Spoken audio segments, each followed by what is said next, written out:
സ്ഥാനാർത്ഥികളുടെ മണ്ഡലങ്ങളിലൂടെയുള്ള പ്രചാരണ പരിപാടികൾ നടക്കുകയാണ്. രാവിലെ തുടങ്ങുന്ന പരിപാടികളെല്ലാം അത് വൈകുന്നേരത്തോടുകൂടി അവസാനിക്കുന്നു. റോഡ് ഷോയിലേക്കൊന്നും എത്തിയിട്ടില്ല. നമ്മളുള്ളത് ഇവിടെ എറണാകുളം മണ്ഡലത്തിലെ NDA സ്ഥാനാർത്ഥി PR ശിവശങ്കരൻ. അദ്ദേഹം മാധ്യമ വിഭാഗത്തിന്റെ എല്ലാം തന്നെ ഒരു ചുമതലക്കാരനായിട്ട് നിന്ന് അദ്ദേഹത്തിന്റെ ഒരു ഭവന സന്ദർശന പരിപാടികളും എല്ലാമായിട്ട് മുന്നോട്ട് പോവുകയാണ്. ചലച്ചിത്ര സംവിധായകൻ സേതുവിന്റെ വീട്ടിലാണ് അദ്ദേഹം ഉള്ളത്. തുടങ്ങിയോ? ഞങ്ങൾ യാത്ര ചെയ്തുകൊണ്ടിരിക്കുകയാണ്. സേതുവിന്റെ അടുത്ത സുഹൃത്താണ്. അപ്പൊ പിന്നെ ഈ വന്നേക്ക് ഇവിടെ എത്തി എന്നുള്ളതാണ് സത്യം. പുസ്തകം പ്രകാശനൊക്കെയാണ്. സേതുവിനെ വീഴ്ത്തണമെങ്കിൽ പുസ്തകം കൊടുത്തേ പറ്റുള്ളൂ, അല്ലാണ്ട് നോട്ടീസ് മാത്രം കൊടുത്ത. ഇതിന്റെ പേര് ചെഗുവേരയോ? ചെഗുവേര വാഴ്ത്തും വാസ്തവം എന്ന് പറഞ്ഞ പുസ്തകമാണ്. അപ്പോ അതും BJP നേതാവിന്റെ കാഴ്ചപ്പാടാണോ ചെഗുവേരയെ കുറിച്ചുള്ള?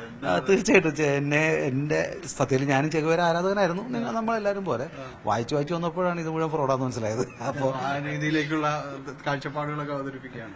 അതെ, അതാണ് പുസ്തകത്തിന്റെ പ്രധാന കാര്യം. അല്ല, ഞാൻ പറഞ്ഞ സേതുവിനെ പോലെ ആൾക്കാരെ വീഴ്ത്തണമെങ്കിൽ ഒരു നോട്ടീസ് കൊണ്ട് പറ്റൂല എന്ന് എനിക്കറിയാം. അപ്പൊ ഒന്നൊരു പുസ്തകമൊക്കെ കൊടുത്ത് പൊതുവെ ഞങ്ങൾ എഴുത്തുകാരൊക്കെ ഉണ്ട് BJPയിലും എന്നൊന്നും അറിയിച്ചേക്കാം. അത് വെച്ച് എങ്ങനെയാണ് ക്യാമ്പയിനിങ്ങനെ ആളുകളെ മനസ്സിലാക്കിക്കൊണ്ട് അങ്ങനെ മണ്ഡലം മനസ്സിലാക്കിക്കൊണ്ട് പൊതുവെ പ്രവർത്തകരെയും എല്ലാവരെയും ഓടിച്ചിട്ട് കാണുന്നുണ്ട്. പക്ഷെ ഇത്തരത്തിലുള്ള കീ വോട്ടേഴ്സ് അല്ലെങ്കിൽ ആൾക്കാരെ സ്വാധീനിക്കാൻ കഴിയുന്ന ആളുകളുടെ അടുത്ത് നമ്മളൊരല്പം സമയം ചെലവഴിച്ച് അവരോട് പാർട്ടിയുടെ പോളിസിയും ഇവിടുത്തെ എറണാകുളത്തെക്കുറിച്ച് ഞങ്ങൾക്കുള്ള കാഴ്ചപ്പാട്, കേന്ദ്ര സർക്കാർ നൽകിയ പദ്ധതികൾ, ഇതെല്ലാം എക്സ്പ്ലെയിൻ ചെയ്യുമ്പോഴാണല്ലോ അവരുടെ ഒരു ഇൻഫർമേഷൻ കിട്ടുന്നത്. അവരുടെ ഒരു word it will equal to lakhs of voting power. അപ്പോൾ അദ്ദേഹത്തിനെ ഒന്ന് കൺവിൻസ് ചെയ്യേണ്ട ആവശ്യമില്ല എന്ന് തോന്നുന്നു. ഞാൻ ഇന്നലെ ഒന്ന് ട്രൈ ചെയ്തുകൊണ്ടിരിക്കുകയാണ്. പരിചയമുണ്ട്, കാരണം ചാനലിലല്ല അല്ലാണ്ടൊരു 30 വർഷം മുമ്പ് ഉള്ളൊരു പരിചയമുണ്ട്. അതും പുസ്തകമാണ്. സത്യം പറഞ്ഞിട്ടുണ്ടെങ്കിൽ പുസ്തകത്തിന്റെ ചർച്ചകളും കാര്യങ്ങളൊക്കെ വെച്ചിട്ടാണ് പരിചയപ്പെട്ടത്. അതൊരു കൺവിക്ഷൻ തന്നെ പൊളിച്ചളഞ്ഞൊരു പരിപാടിയാണ്. കാരണം എന്താ വെച്ചിട്ടുണ്ടെങ്കിൽ നമുക്കൊരു ധാരണ ഉണ്ടായിരുന്നു. എനിക്കറിയില്ല, ഇപ്പം ഇതായിട്ട് from heart of the heart പറയുകയാണ്, ഒരു ലെഫ്റ്റിസ്റ്റ് അല്ലെങ്കിൽ ഒരു ഇടതുപക്ഷ ചിന്താഗതിക്കാരൊക്കെയാണ് എപ്പോഴും വായനയും അല്ലെങ്കിൽ ഒരു ബുദ്ധിജീവികൾ എന്നൊക്കെ പറയുന്ന സംഭവം. എൻ്റെ ഒരു ധാരണ കംപ്ലീറ്റ് മാറുന്ന ഒരു ഇതിലൂടെയായിരുന്നു ചേട്ടനെ പരിചയപ്പെടുന്നത്. പിന്നീട് നമുക്ക് മനസ്സിലായി ചർച്ചകളൊക്കെ കാര്യങ്ങളൊക്കെ കാണുമ്പോൾ ഏതാണ് ഈ വായനയും ഇതൊക്കെ ഉള്ളത്, ആ ഒരു ഇത് മാറി. അപ്പം അതുകൊണ്ടാണ് ഇത്രയും വർഷം കഴിഞ്ഞിട്ടും ഒരുപാട് വർഷം അതിലും ഈ PR ശിവശങ്കരന്റെ മണ്ഡലത്തിലെ ഇത്തരം ഭവന സന്ദർശന പരിപാടികൾ അടക്കമുള്ള കാര്യങ്ങളുമായിട്ട് അദ്ദേഹം പ്രചാരണ രംഗത്ത് മുന്നോട്ട് പോവുകയാണ്. റോഡ് ഷോ അടക്കമുള്ള കാര്യങ്ങളിലേക്ക് വരും ദിവസങ്ങളിലാണ് കടക്കുക എന്നതാണ് മനസ്സിലാക്കാനായിട്ട് സാധിക്കുന്നത്. ഏതായാലും ഇത്തരം കാര്യങ്ങളിൽ അദ്ദേഹം പൊതുവിൽ BJP അല്ലെങ്കിൽ NDA ക്യാമ്പുകൾ കൂടുതൽ ശ്രദ്ധ കേന്ദ്രീകരിക്കുന്നത് എറണാകുളം മണ്ഡലത്തിൽ കുറച്ചുകൂടി വോട്ടർമാരെ നേരിട്ട് കണ്ടുകൊണ്ട് വളരെ പെട്ടെന്ന് അവരുടെ വോട്ടുകൾ ഏകോപിപ്പിക്കുക, അത്തരം കാര്യങ്ങൾക്ക് മുൻഗണന നൽകുക എന്നതാണ്.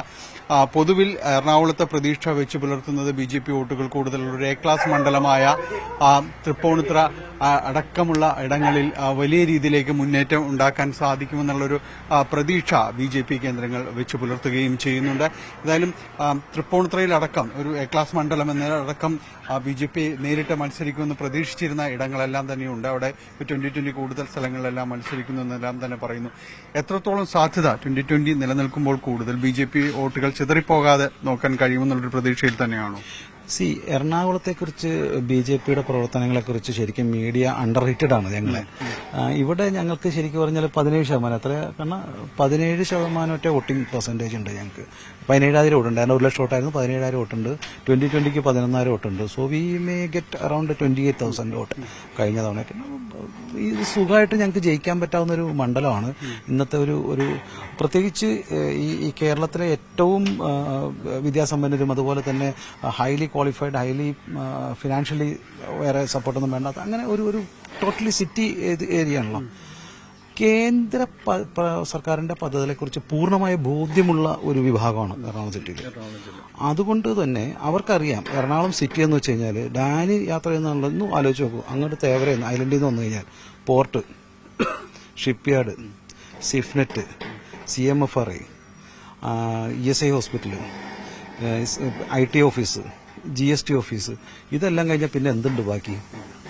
ഈ എറണാകുളം സിറ്റി എന്ന് വെച്ച് കഴിഞ്ഞാൽ സെൻട്രൽ ഗവൺമെന്റ് പദ്ധതി കൊണ്ട് നിലനിൽക്കുകയാണ്. ഇപ്പൊ അമൃത് പദ്ധതി ആശുപത്രി ആയാലും അതുപോലെ തന്നെ സർക്കാർ പുതിയ മാർക്കറ്റായാലും പിന്നെ ഇതായാലും ഇവിടുത്തെ ഏറ്റവും വലിയ പ്രശ്നമായിരുന്ന മറ്റേ വേസ്റ്റ് മാനേജ്മെന്റ് BPCL നടത്തിയത്.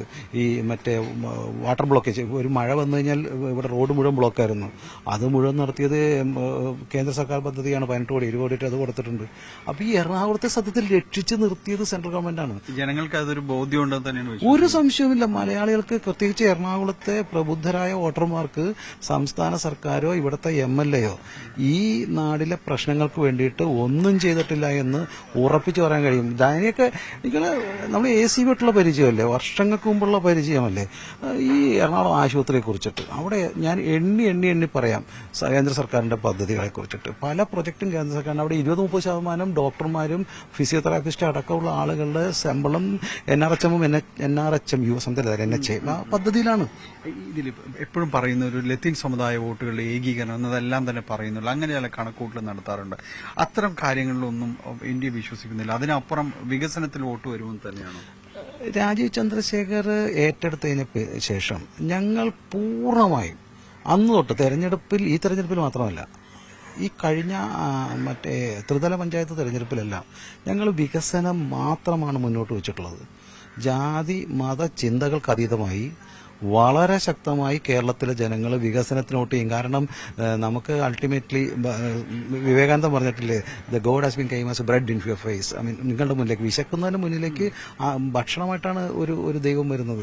അവന് വികസനമാണ് വേണ്ടത്. ഇവിടെ കുട്ടികൾ വിദേശത്തേക്ക് പോകുന്നു, ഇപ്പോഴും അൺഎംപ്ലോയ്മെന്റ് ഏറ്റവും കൂടുതൽ. ഇതെല്ലാം ഉണ്ട്. അതുകൊണ്ട് ജനങ്ങൾ വികസനത്തിന് വോട്ട് ചെയ്യും. അതുമാത്രമാണ് ജാതി മത ചിന്തകൾക്ക് അതീതമായി വികസനത്തിന് വേണ്ടി വോട്ട് ചെയ്യുന്നതാണ് എന്റെ വിശ്വാസം. എന്തായാലും വികസനത്തിലൂന്നിയുള്ള വോട്ടഭ്യർത്ഥന തന്നെയാണ് NDA സ്ഥാനാർത്ഥി PR ശിവശങ്കരൻ മുന്നോട്ട് വയ്ക്കുന്നത്. അത് എറണാകുളം മണ്ഡലത്തിൽ, എറണാകുളം പോലൊരു മണ്ഡലത്തിൽ പൊതുവെ ലത്തീൻ സമുദായ വോട്ടുകളുടെ ധ്രുവീകരണം എന്നെല്ലാം പറയുമ്പോൾ പോലും ആ വികസനാത്മക ചിന്തയിൽ നിന്നുകൊണ്ട് ജനം വോട്ട് ചെയ്താൽ NDAക്ക് ഇവിടെ ഒരു അക്കൌണ്ട് തുറക്കാൻ പറ്റുമെന്ന വിശ്വാസത്തിൽ തന്നെയാണ് NDA സ്ഥാനാർത്ഥി PR ശിവശങ്കരൻ. കൊച്ചിയിൽ നിന്ന് ക്യാമറമാൻ ശ്യാംലാലിനൊപ്പം ടാനി പോൾ, News 18.